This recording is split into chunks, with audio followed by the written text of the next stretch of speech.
de la menace de l'islam. Les musulmans adorent Allah, qui, comme nous vous l'avons montré, n'est autre que Baal ou le dieu de la lune. Pourtant, dans les pays occidentaux, ils sont invités à prendre part à des cultes interreligions. Dans les pays occidentaux, on parle des 3 religions du livre. Les juifs qui croient en l'Ancien Testament, les chrétiens qui croient en la Bible entière et les musulmans qui croient en leur Coran. Mais Allah n'est pas du tout notre Dieu. Regardez le symbole qu'ils emploient. Le croissant de lune sur leur mosquée et sur leur drapeau à la forme des cornes d'un taureau. Il semble bien qu'ils adorent Baal, un taureau, le diable lui-même. Et quand on fait la comparaison avec les symboles en Apocalypse, chapitres 13 et 17, le viol de l'Europe par la bête, c'est encore à cause de ces cornes que la bête prend de l'importance.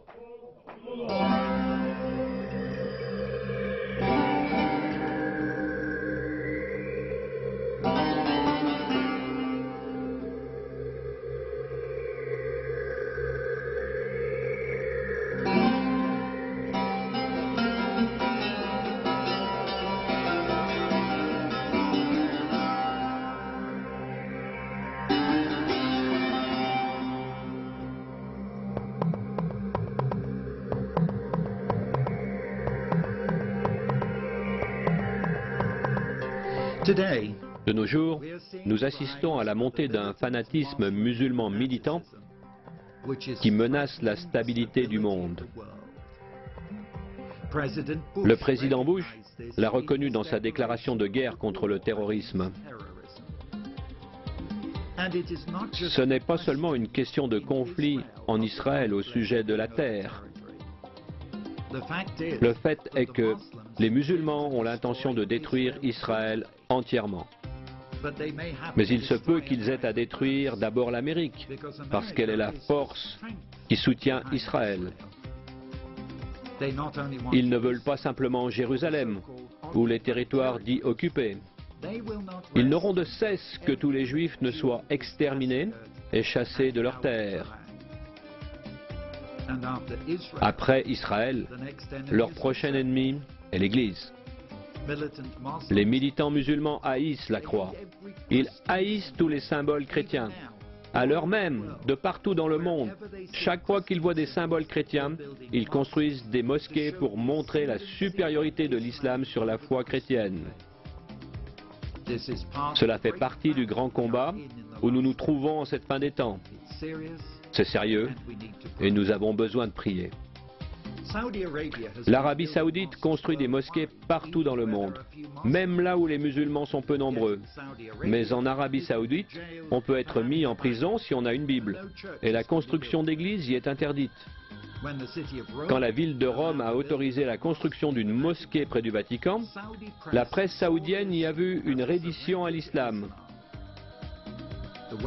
L'Ouest peut pratiquer l'interreligion et inviter des imams influents dans des cathédrales et des églises chrétiennes, mais l'accès dans les villes islamiques de la Mecque et de Médine, et même sur le mont du Temple à Jérusalem, est interdit à quiconque ne pratique pas l'islam.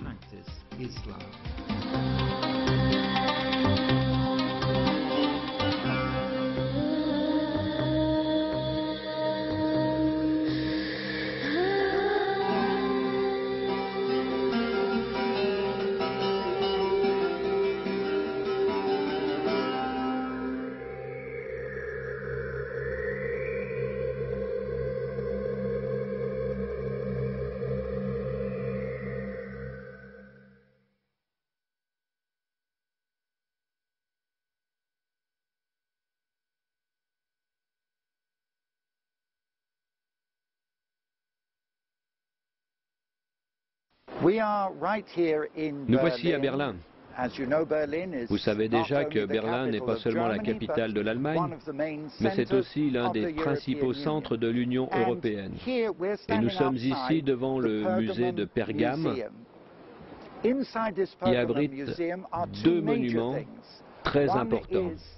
D'une part, le trône ou siège de Satan, dont il est question en Apocalypse 2, verset 13, et d'autre part la porte de Babylone. Ce ne sont pas des reproductions, mais ce sont vraiment les originaux apportés de Pergame et de Babylone.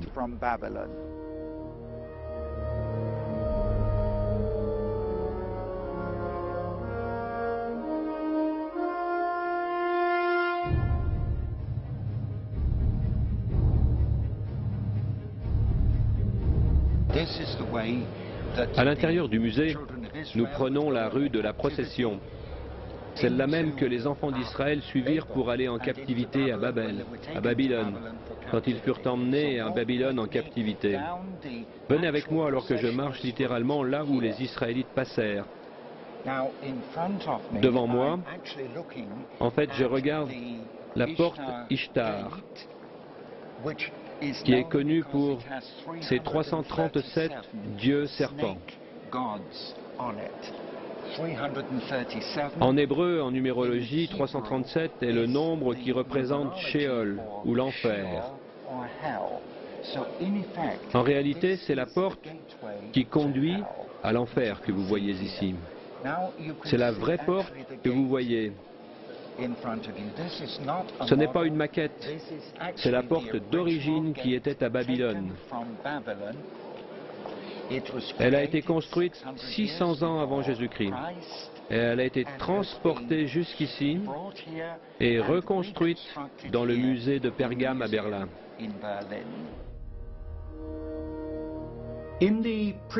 Dans la partie précédente de ce documentaire, nous avons vu la femme, Europe, assise sur la bête, symbole de l'Union européenne.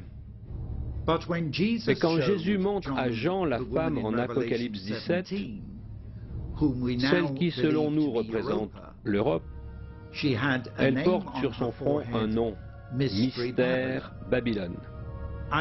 Je peux expliquer le mystère du pourquoi de ce nom et aussi démontrer qu'il existe une connexion entre Babylone et l'Europe.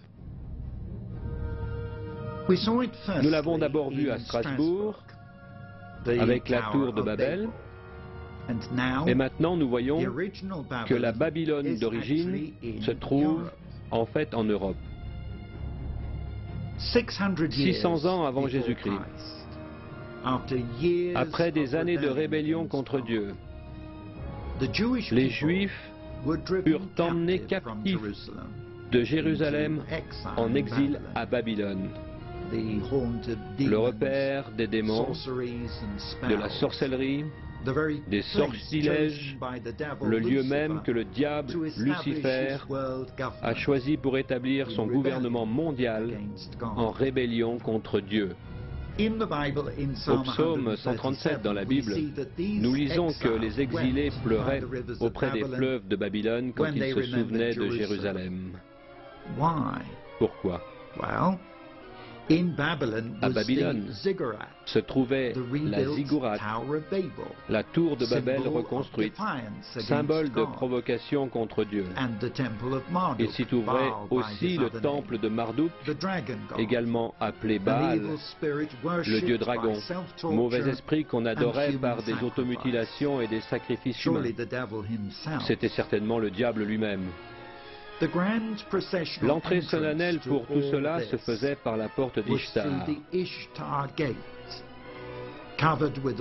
couverte d'une multitude de monstres, y compris les 337 serpents dragons.